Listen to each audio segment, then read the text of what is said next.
kind of the demand for Irish music, live Irish music on St. Patrick's Day, on and around St. Patrick's Day, and sort of, the financial boost that like a big Irish act could get during the month of March? Well, when I first started, I remember doing St. Patrick's Day, and you'd be lucky if you made $200 or $300. And I've done St. Patrick's Day in the past for the one day upwards of 12,000 plus. So it really has changed. Riverdance, the best estimate that I have is it generated over $800 million. I mean, this is a 15-minute dance show that was at the Eurovision Song Contest with Michael Flatley, who I was blessed to work with as well. Was that 15 years ago? I think they're celebrating 15 years this year, and it just went from there. And so we're lucky. When you have a niche market like we have, you could tour the country. You could go to Europe.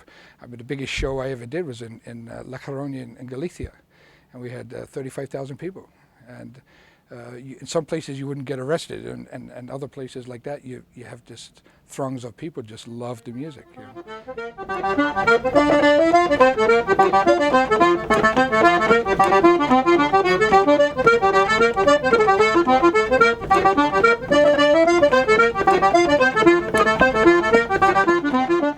Well, John, you grew up in the UK in the 1960s. How did you end up gravitating towards Celtic music and not the Beatles?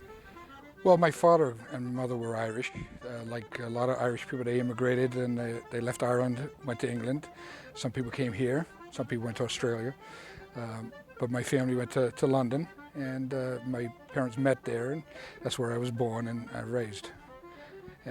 My father loved Irish music, of course, and so at the age of 11 I started playing the accordion, and I never looked back. And how did you settle on the accordion?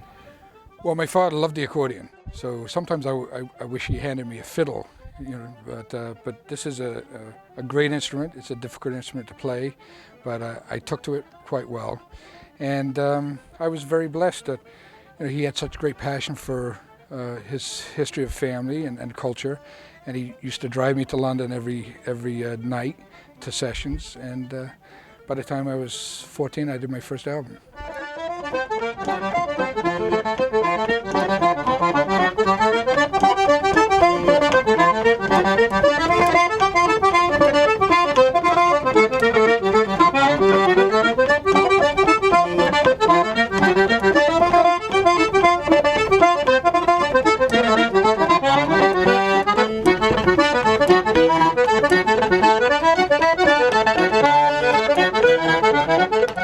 And tell me a little bit more how your career kind of unfolded from there. You're 7-time All-Ireland accordion champion.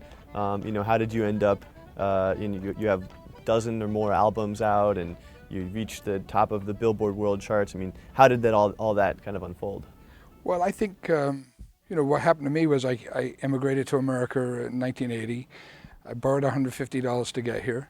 I had a suitcase and my accordion, and I had a dream. I had to live a life. I heard about the American dream, and I'd visited here for 3 weeks, a day here and a day there, and I was all over North America in 35 days. We did a tour for the Irish government, and I said I had to come back. And when I came back, I took the initiative, as I feel you should, and just pushed myself, and shameless self-promoted to some degree, but you have to do that in the music industry, in the music business.